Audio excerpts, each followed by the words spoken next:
All right. Welcome back to another episode of The Untamed Life. I'm excited about today's conversation because it's going to be very practical. It's going to be pretty tactical in some ways. And really want to base it around the part 3 of our 3-part series on reclaim, restore, rebuild, which is the entire theme for 2023. All the conversations I'm going to be having this year with you guys inside of my programs, et cetera. So listen, I had a call the other day from someone that was referred to me. And this guy said to me, Christine, 2 or 3 years ago, I was at the top of my game. I was bringing in multiple $1 million a year. I was operating from a place of overflow. I had more than enough time in my schedule for the kids, for myself. I had more than enough cash to pay for the things I needed to for my ex-wife, for our current, situation, for all the bills and stuff that was going on. I had more than enough, right? And then I got broadsided. I got broadsided with a divorce. I got broadsided in the business. I got broadsided. And this is what happens. Have you ever felt like sometimes you get hit by one thing and it's like 10 storms hit you all at once? And this is what I know is whenever we go through these seasons, they're massive upgrade seasons, but they feel like total breakdowns. That's why, they're called dark nights of the soul, these breakdown moments that we are really being called into a new season of life. They're breakdowns before the breakthroughs. When it feels like we are coming out of this place where, okay, everything that I had seemed to have like burned down or broken down. And now I'm operating at like 10, 20, 30% of what I used to have available to me, 20% of my energy, my bandwidth, right? And I will often ask people that question. And you guys probably heard it a million times on this podcast, like how much of your bandwidth are you operating at now relative to what you have or what you've had in the past, right? And sometimes, oftentimes people are on the rebuilding, they're on the backup, right? They're not in the lowest of low moment, but it's this question of like, how do I start to get this right? How do I get it right this time? How do I get back to where I used to be, right? That's always the question. How do I get back to where I was when I was kicking butt, taking names, when things were going smooth, when I was operating from overflow? And I hope that I've addressed that question already in the previous 2 episodes. If you haven't listened to it, go back and do that. But we don't actually want to rebuild the past. We want to build something new on a new foundation, right? So the idea is like remembering what was good about where we were, but really not wanting to go backwards. Because if we're trying to go backwards, we're not going forward. And we're not really going into like the new land, the new place, the new identity, the new opportunities that are there for us. We're just trying to get back to a place that we thought was the best that we could have. So I'm really speaking to those of you who know, man, I'm being called into new territory, right? I'm reclaiming the love. I'm reclaiming the financial prosperity. I'm reclaiming the body that's, healthy, got the stamina, got the strength, got the clarity. I'm reclaiming mental clarity. I'm reclaiming space in my schedule, but it's going to be for something new. It's going to be for something better than I had before. It's going to be for something even more than I imagined. I'm going to be able to operate at a higher capacity, right? In a new season, in a new place, new level of leadership. That is who this conversation is for. And as we talk about rebuilding, right? Here's the thing. I want to talk about 10, I got 10 bullet points here of, 10 reasons why people don't rebuild in a way that there is solidity, to whatever it is that they're creating. They rebuild something and it crumbles again. They rebuild something and it seems to sink. They're trying to rebuild, but they don't get momentum, right? They keep hitting against walls. And I would like to say that I'm pretty good at this thing. This is kind of my jam when I work with clients, and I feel like I've rebuilt. I know I have rebuilt myself so many times throughout my life, rebuilt my identity, rebuilt the foundation on which my businesses were built on, the home, the atmosphere in our home, rebuilt relationships. And obviously the reason why I'm so passionate about this message is I didn't do it alone. I did it really like I had to go in. I had to, this most recent big season that I've gone through is really coming back and doing it through God, like through God within me, through the source, right? Because if you're always trying to do it on your own strength, your own will, your own resources, like you can only get so far. But when we start to rebuild in union, in co-creation, in collaboration with the right other people around us, with the right relationships around us, right? The right partners, the right partner in marriage, the right business partners, the right friendships, the right connections, everything starts to multiply. Everything starts to multiply. But here's 10 reasons why, people keep hitting the wall in the rebuilding and why things keep crumbling, falling apart again. And I wanted to phrase it this way because I want to really address the patterns, the behaviors, the things that people fall into that they're like, yeah, it's not a big deal, but it is, because these are the exact reasons why people get stuck in the rebuilding process, and then they wonder what just happened. What did I just spend the last 2 years or 8 years of my life doing? And I'm personally going to raise my hand and say this because after I was divorced to my first husband, I spent the next 8 years of my life cycling through relationship that, although it wasn't a copycat version of the first one, we cycled a lot of the same patterns, the same wounding, right? The healing didn't happen. I just got another lesson that lasted for 8 years. And at the end of the next 8 years, there was I'm going to say a wake of destruction. There was like casualties, right? And now I had gone through 8 years of dragging my kids through this, 8 years of struggling. And there was a lot of great things that happened in my business, but it sucked so much bandwidth out of my ability to create, and everything was like so forceful and so much work. I could have saved myself a lot of time, a lot of energy if I would have just paused for a second and set things up right from the beginning. So again, I'm going to pause for a second before I dive into these 10 things that I see that people don't do when they're rebuilding, and they rush, they're impatient, they want to just get to it. We already talked about restoration, right? Healing. That's a big one. That was the last episode. I want to just pause again and, just come back to that. If you have not listened to episodes 1 and 2, make sure that you do that, because this is really, a 3-part process that I'm talking through. So I'm going to just jump right in, right? So how do we rebuild? What gets in the way from us rebuilding sustainably in a way that is life-giving, that multiplies, right? How do we rebuild the relationship moving forward with our spouse, our partners, our kids, our adult kids, our estranged kids, team members, whatever, so that we are in a completely different space. We're having completely different conversations. What gets in the way from that? Well, the first thing that I see, and it's going right back to the beginning, is I already said it. So I'm going to jump into this, really clear, but they never healed. They never healed the past, right? They never dealt with the past. They just shoved it under the rug. They ignored it. They're like, yep, just move on. And listen, I'm not for like staying and rehashing things all the time. I think that there's really valuable therapy and stuff that can take place. A lot of people come to work with me after they've been in therapy, couples therapy, some kind of therapy for years and years and years. And they're just like, they feel like they're just rehashing a lot of the past. I'm talking about deep healing, right? Really releasing and letting go and accepting and forgiving and appreciating, getting to a place where they can appreciate the past. That's a powerful place. So if they don't do the healing, they bypass it, they don't want to feel it, right? They don't want to feel it. They just suppress it, numb it out, sedate it, avoid it. It will regurgitate, it will come back up later in a purge, right? A volcanic eruption, unexpected time, unexpected place. And you're going to be like, what on earth? Where did that come from? It came from within you because it was in you all along. It was waiting for an opportunity to come out. So you got to know, and I'm just going to talk about something that happens if we're rebuilding and we don't heal this stuff. A lot of times what can happen is we connect with other people with the same wound, the same problem. We bond with them, right? And I see this a lot, that all of a sudden we think, oh my gosh, we have this like crazy attraction, or they're the perfect employer. This is the perfect business partner for the deal. And what it is you're actually seeking healing from the wound that never got healed. So you end up re-inviting the lesson back into your life.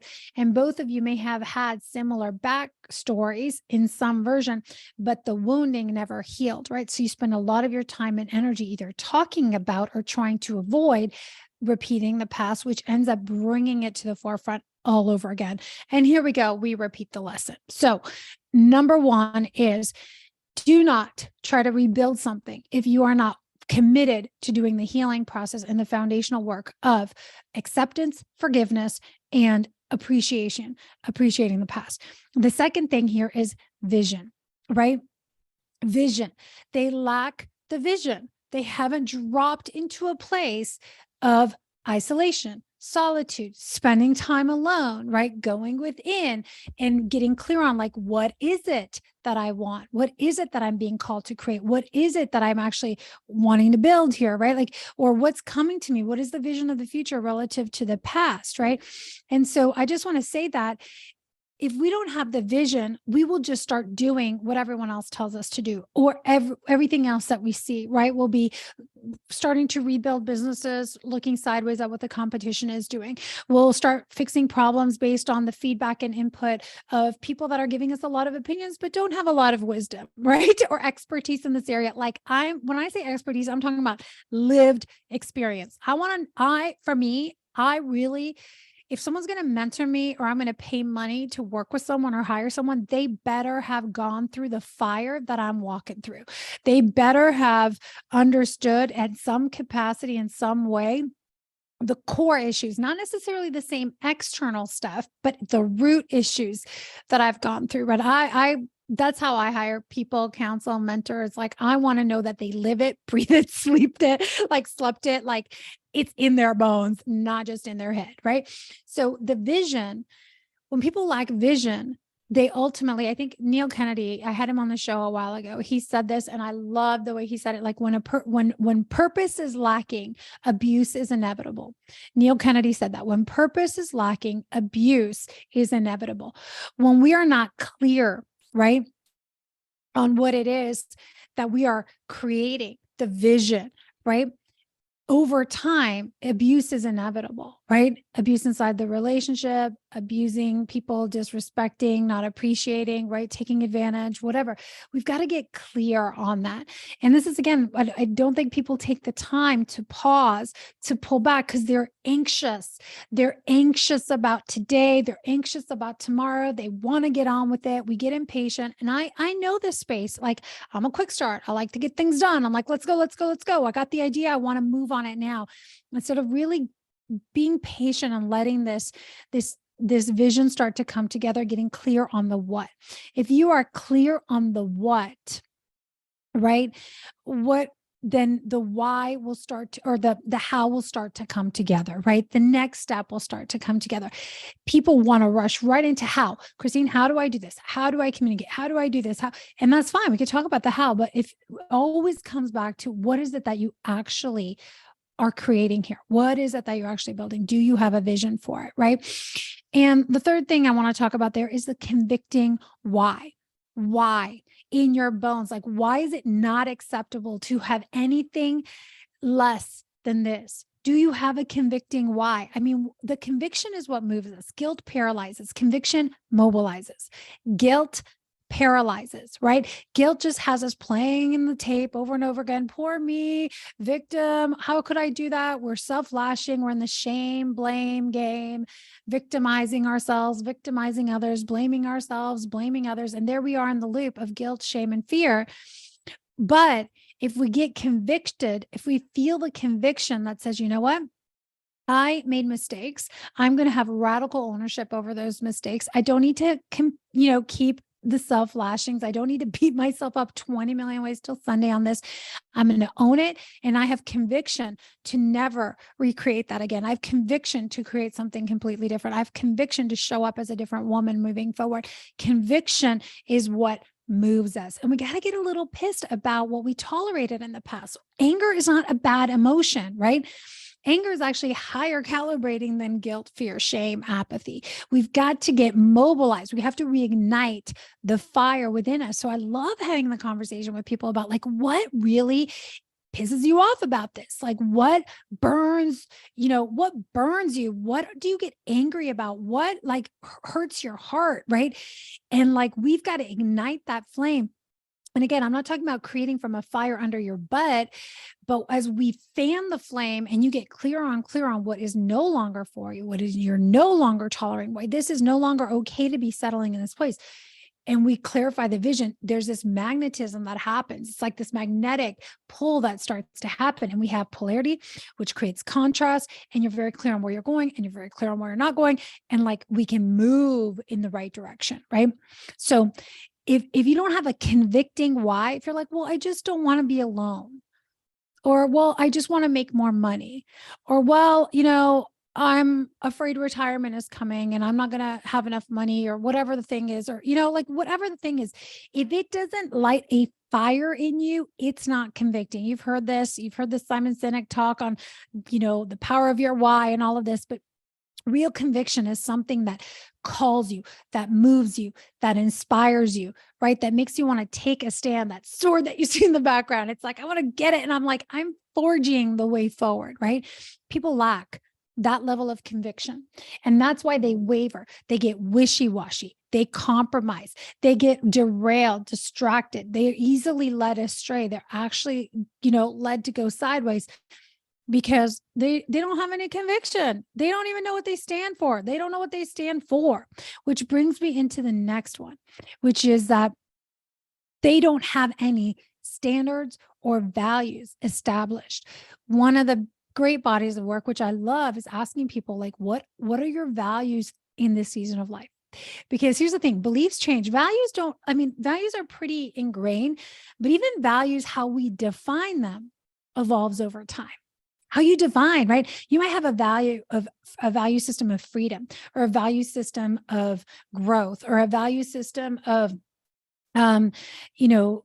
financial stewardship, or whatever that means, like being responsible with money, right? You might have a value system around vitality and healthy, but we might have completely different definitions. I guarantee you, my definition of what it means to be healthy today is very different than it was when I was 20. If you would have asked me, they're very different.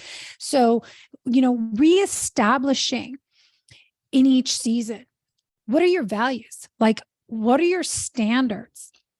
Do you know what they are? When was the last time you defined them? Are you clear on them? Because here's what I see is people don't have a clue what their values are. They have never defined them. They think they know. They meet someone else. We look at them through rose-colored glasses, or we hire somebody just to fill a hole because we're desperate, right, for an employee, because we've got too many projects on the go, and we're trying to plug a hole. We're trying to plug a leak. And we're settling, and we're making do with what we get, without running people, running projects, running partners, running potential future mates through a filter, right? And checking in, like, are our values are they congruent? Are we in alignment here? Because if our values are out of alignment, and we have very different standards for how we live, right? It's going to be a bit of a shitstorm when we move in together, or we work in the same office, or we work on the same project, or we sign an agreement to work together. So we've got to get clear on like what matters to you, right? One of my values is that I have shared values, and I'm in congruency with the partners, staff that I bring in. So I'm not going to hire someone on my team or bring a subcontractor in that isn't heading kind of in the same direction as I am, right? Like, and I'm very clear on what that means and what that looks like. And we get to have a heart-to-heart conversation in the beginning, because if their core values are completely the opposite, it's just not going to be a fit, right? There's all kinds of hiring tools around this. I think it's a conversation that a lot of people have inside organizations. We used to talk about it all the time, but we didn't live it. And I'll tell you, the amount of people I coach where their values are on the wall, right? Oh, they're on the wall. Everybody knows what they are. You ask the staff, you ask the team, nobody knows. You ask the kids around the kitchen table, what do we stand for as a family? Nobody really knows, right? Do we have these conversations around the dinner table, right? Do your kids know what you stand for as a family, as a unit, right? And the answer is, I'm going to tell you, the answer is no. With that, standards, right? Values and standards are a little bit different, but standard is like, this is like our operating system. This is our MO around here. Like, this is how we roll, right? Do we have standards for how we communicate, for how we respect each other's property or our own property? Like, do we have standards for how we manage money or communication or different things, right?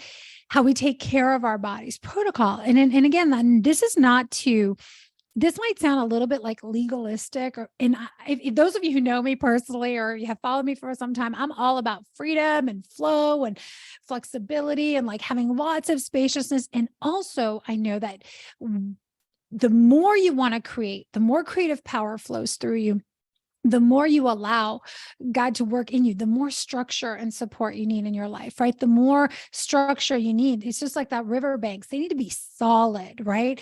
You need to know what direction the water is flowing. Because if you're asking for a flood to come, you don't just want it to go all over the place. Like if you want to open the floodgates and you're like, okay, I have very solid banks here to channel this water, to channel these ideas, to let this energy flow through. And I know exactly where it's going to end up, right? There's a lake down there. There's an ocean. There's something that I'm creating that's going to collect this. So I use this analogy of the riverbanks and water flowing a lot because I think it's such a great visual that the more we want to allow in us and through us, the tighter the structure too, the right structure needs to be in place. I'm not going to say tighter. The right structure needs to be in place to support that. So the standards for me is a lot of that structure that provides that, right? It's like, this is how we roll. And it eliminates a lot of complexity. It eliminates a lot of overthinking. Like, oh my gosh, what are they thinking? What are they doing? Like, right, why are we doing this? It eliminates a lot when you have clear standards in place. So, right? No standards, no values, no vision, right? No conviction, no healing that happened. We're just like, I'm good. I'll just move on. Like, I'm good. I'll just move on. I'll just kind of go with whatever's here. I'm not really sure what you stand for or I stand for, but hey, we seem to get along and like things are good. So it seems like a good partnership, seems like a good company to pair up with. And I know this sounds kind of elementary, but these are the powerful conversations that we're not having a lot of times. And these are the powerful conversations that I'm having inside of the coaching containers that are game changing for the leaders that I work with as they reestablish, right? They reclaim their leadership position. They reclaim their seat to like take back control of their life, and they start reestablishing order in their life, reestablishing clarity and energy and direction and all of these things. So we talked about no standards.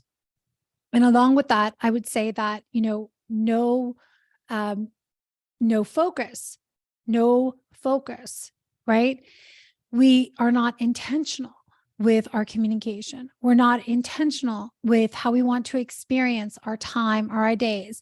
We can easily become mindless and we're just getting swept in the drift. If in the beginning of a new relationship, you guys have always heard there's that honeymoon period of a new relationship. There's a honeymoon period in business partnerships. There's a honeymoon period in, new friendships. There's a honeymoon period when you get something new.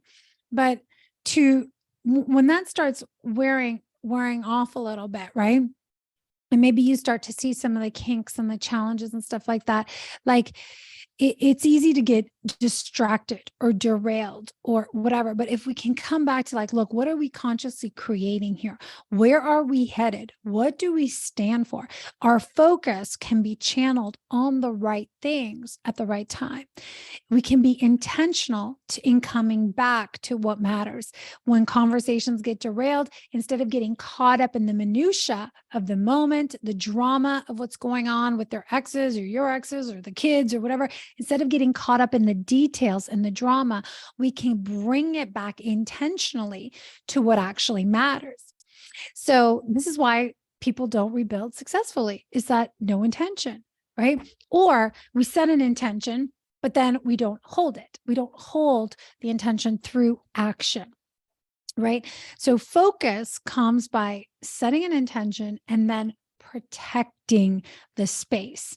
And that is the next thing that I see in the rebuilding process that people don't have success, is that they fail to protect what matters.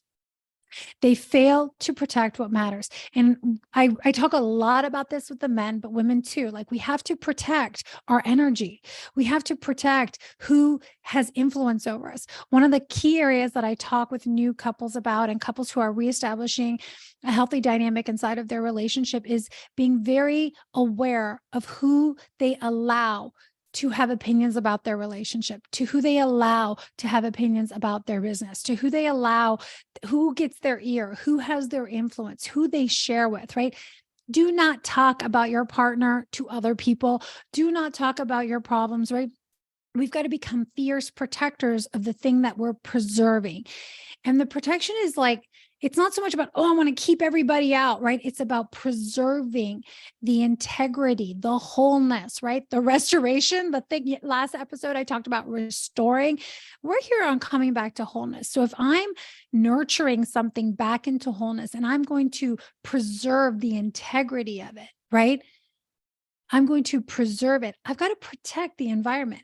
I had a vision of plants coming in, right? If you get back from holidays, sometimes your plants are kind of dying in the house and you're like, oh my gosh, I need to like water it. I need to put it back in the sunlight. I need to, give it a little bit of tender love. I have to protect it from the elements because it's fragile too, right? Things that are sacred to me, protecting the energy inside of your relationship, protecting the space to show up for each other, to have those date nights, to have the real conversations, protecting the influence that you allow to come into your home, to your children, into each other's ears, right?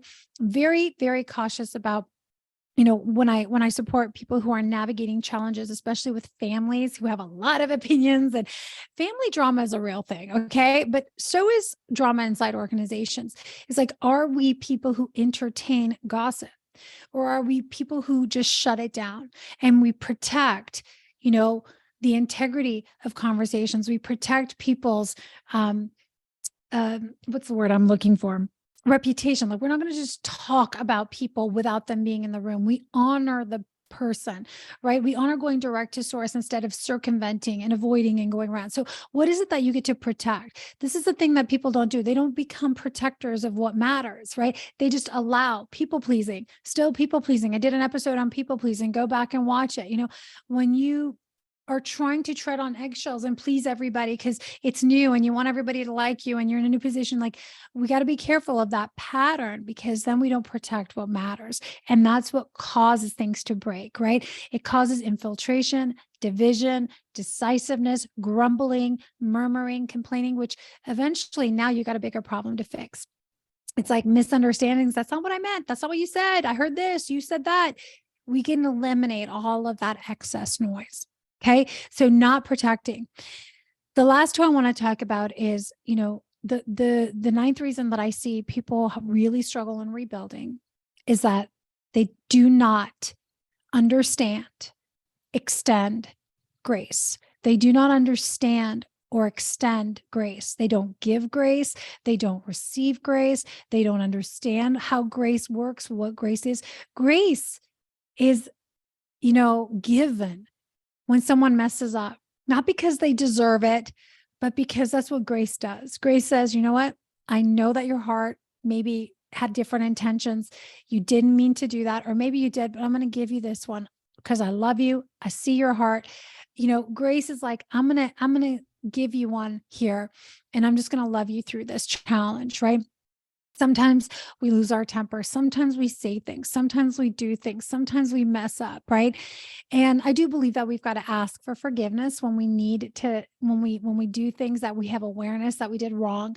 But there's a lot of us trying to rebuild something new, and we keep reminding our partner or our staff or whatever. It's like we're holding them, kind of with the noose, ready to pull on it and prove to them that they're ready to, you're on a tightrope here. Like, don't you mess it up.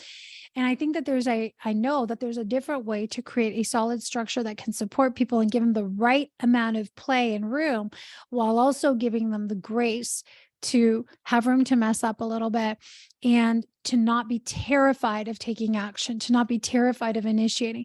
Because a lot of people become scared in rebuilding businesses, relationships, teams, whatever.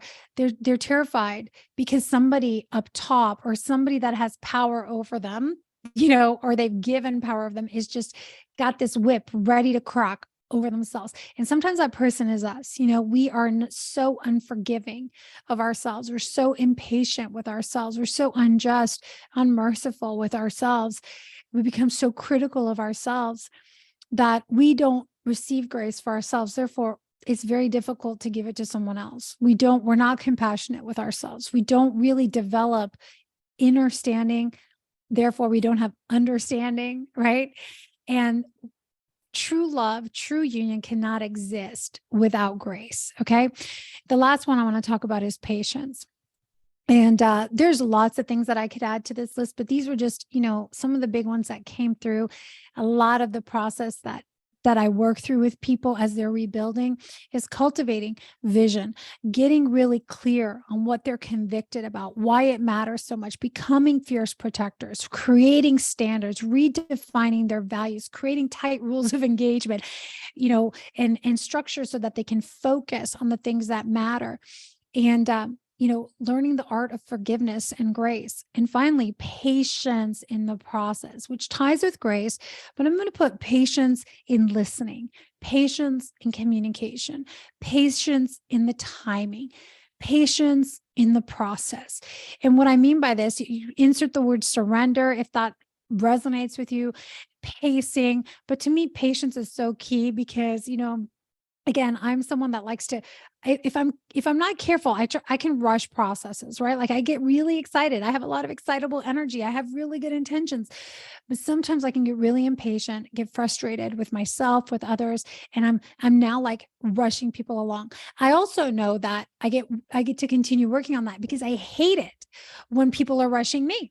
I just cannot stand it. It's one of my biggest triggers when people don't honor my process.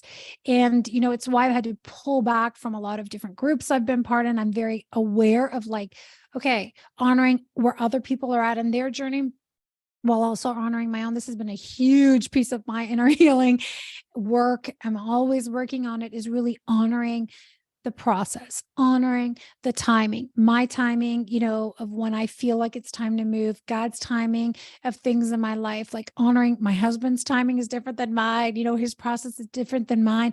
And what I see is people really struggle when they're like, why can't this person just get over it? Why can't this person just get to it? Like, come on, we got things to do. Like, why are you still why are you still hurting? Why are you still grieving over this? Like, get over it. And we try to like pull a person along or push them along or force them along or guilt them along or shame them along or whatever, or motivate them along.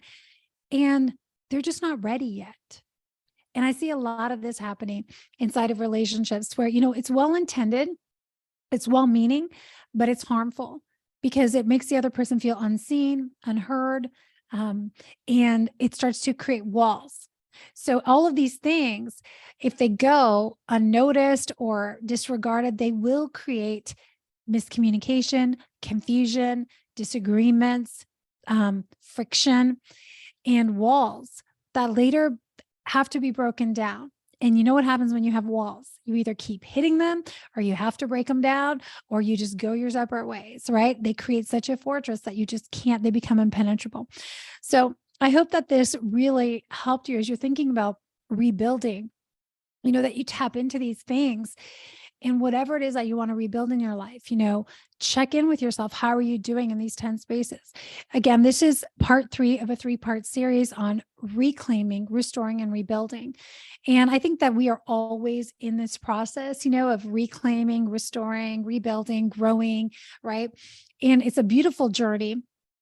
And it's a beautiful process we keep going through, and we're always building and we're always creating because we're infinite creators. Like we are designed to be vessels of creation till the day we die. You're going to have ideas, you're going to have things you want to do. The minute you stop creating, the minute you stop building is the minute many of us feel like we start dying, right? That a part of us is lost because you're designed to be a creator. You're designed for God to create in you and through you. That's why the first mandate to man and woman was multiply and prosper. Go create. Go procreate, create, and then prosper, multiply, right?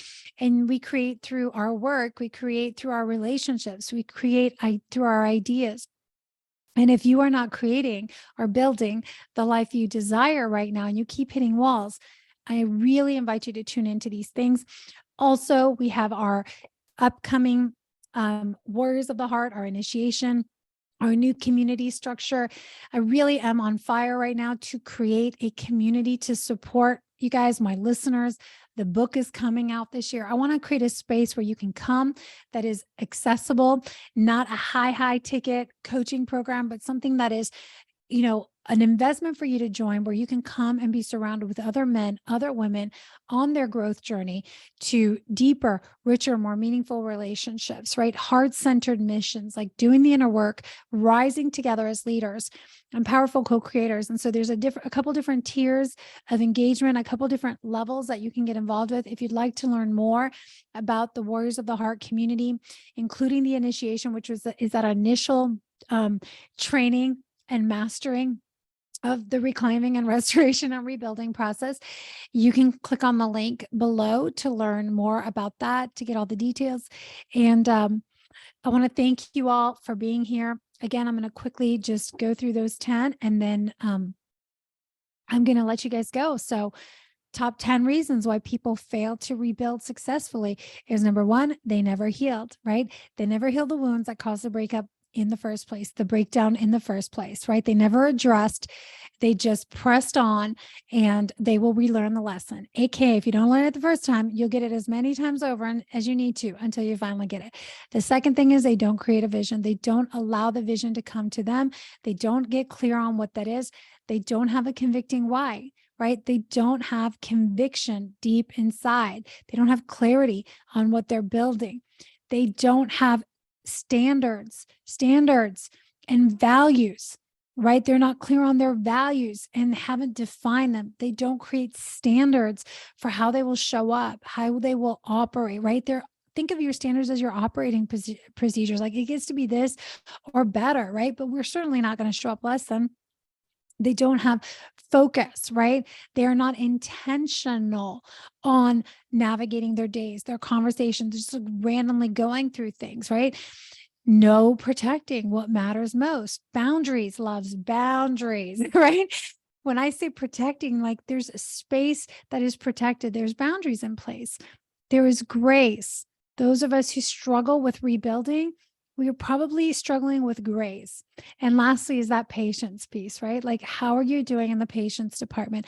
Honoring the timing, honoring other people's process, honoring your own process. I would love to hear from you guys. I feel like this was a really power-packed episode. I really dropped a lot of gold in here. If you receive it, if you actually implement just like 1 or 2 things in this podcast, it will completely change the trajectory of your future, of whatever it is that you're moving into. I can't move into like the tactical hows, because these are the foundational things that really start to get. The how is easy once you get clear on these things, right?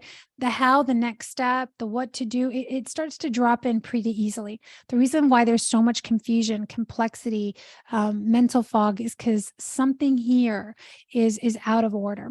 So I'm going to drop those in the show notes. Click on the link to learn more about the initiation. Until next time, here's to loving fiercely and leading courageously. Bye for now.